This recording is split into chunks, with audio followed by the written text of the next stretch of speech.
What unexplained event during deployment still haunts you? Afghanistan, 2013, Helmand Province. Our unit was stationed at a remote outpost near the Pakistani border. 8 of us in total, manning an observation post overlooking a key Taliban supply route. The area had a reputation. Local interpreters wouldn't stay overnight. Called it the place where ghosts walk. We laughed it off. Americans don't believe in ghost stories. 2 months in, Staff Sergeant Miller disappeared. Just vanished during his watch. No signs of struggle. No blood. Radio and weapon left behind. Thermal imaging showed nothing. Tracking dogs lost his scent at the perimeter wire. Command launched a massive search operation. 3 days, helicopters, drones, ground teams, nothing. They classified it as Dust One. Duty status, whereabouts unknown. Assumed he'd been captured by enemy forces. A week later, our communications specialist, Rodriguez, started acting strange. Wouldn't sleep. Said he could hear Miller's voice over the radio. Static and whispers. None of us heard it. Then Rodriguez's journal appeared on my bunk. Pages filled with the same phrase repeated thousands of times. They're in the mountains. They're in the mountains. They're in the mountains. His handwriting, but he denied writing it. Said someone else was using his hand while he slept. The CO wanted to medevac him for psychiatric evaluation, but we were snowed in. Heavy storms had made helicopter operations impossible. We were isolated. Just the 7 of us now. That night, the temperature dropped to 15 below. I woke to footsteps on the roof. Heavy boots. Military cadence. Pacing back and forth. Martinez on guard duty saw them too. Boots appearing in the fresh snow. No body. Just boots. Walking by themselves. Leaving perfect footprints. We woke everyone. Checked the roof. Found footprints matching Miller's boot size. Appearing from nowhere. Disappearing at the edge. The next morning, they were gone. Snow had covered them. Martinez questioned his own memory, but I knew what we'd seen. Command radioed that they were sending a replacement team. Weather clearing in 48 hours. Just hold tight. That evening, our generator failed. Plunged the outpost into darkness. While trying to fix it, I found a journal page torn from Rodriguez's book, stuffed inside the fuel filter. Impossible to reach without disassembling the machine. They're in the mountains. They're watching us. We decided to maintain 24-hour buddy system. No one alone. Ever. 2 days stretched to 4. Storms kept rescue teams grounded. Food ran low. Sleep became impossible. The radio crackled to life at 0300 on the final night. Miller's voice, clear as day. I can see the outpost. Coming home. Open the east gate. Our CO ordered the gate kept closed. No thermal signatures outside. Nothing on night vision. The knocking started at dawn. Soft at first. Then violent pounding. All around the outpost. Walls, doors, roof. Like dozens of fists demanding entry. The replacement team arrived at 0900. Found us huddled in the center of the outpost. Weapons pointed outward. No one had opened the doors. They found no evidence of anyone approaching the outpost. No footprints in the snow. No sign of Miller. 3 weeks later, Rodriguez walked off base in Kandahar. Vanished just like Miller. His belongings shipped home. Among them, the journal, now completely blank. Every page wiped clean. Command officially labeled both incidents as AWOL, despite our statements. Said combat stress created mass hallucination. I requested transfer immediately. Left Afghanistan a month later. 7 years later, I got a package. No return address. Inside, a single page torn from a journal. They're still in the mountains. Miller's handwriting, postmarked from a town that doesn't exist. Sometimes I wake at night hearing boots on my roof. Military cadence, perfect rhythm, always stopping at the edge.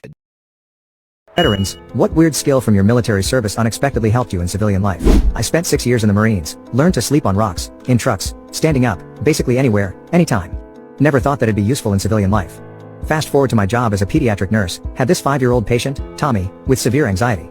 Kid couldn't sleep in hospital beds, would panic, tear out IVs, need sedation, 3 days without real sleep. His mom was exhausted, hadn't left his side.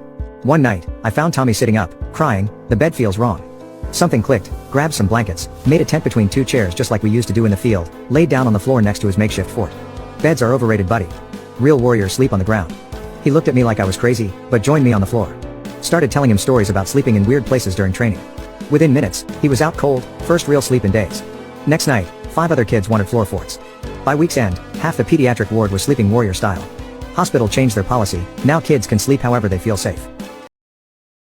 Ex-military. Have you ever been accused of stolen valor? I wore my dress blues to my son's high school graduation. 22 years Marine Corps, 4 deployments. I'd earned it. My son had asked me to wear them. During the reception, this guy approaches me, already filming with his phone. Which battalion were you with in Fallujah? I answered. 3rd Battalion, 5th Marines. Wrong. They never deployed to Fallujah. Stolen valor, he shouted, drawing a crowd. I calmly explained that 3-5 absolutely was in Fallujah during Operation Phantom Fury. Prove it, he demanded, getting in my face. Where's your combat action ribbon? What's your MOS? Before I could answer, he swung at me. Poor decision. I sidestepped and he stumbled into the punch bowl. Mind you, dude was about 5'4", 280. Slowest punch ever. Campus security detained us both. When police arrived, the guy kept insisting he was protecting the honor of real veterans. The officer asked for his service details. That's when he admitted he'd never actually served, just studied military history extensively, and watched Generation Kill 12 times. My phone rang while we were sorting this out. It was my old platoon commander calling to confirm our reunion next month. I put him on speaker, introduced him to my new friend, and watched the color drain from the guy's face. Charges were filed for assault. I dropped them after he agreed to volunteer at the local VA hospital.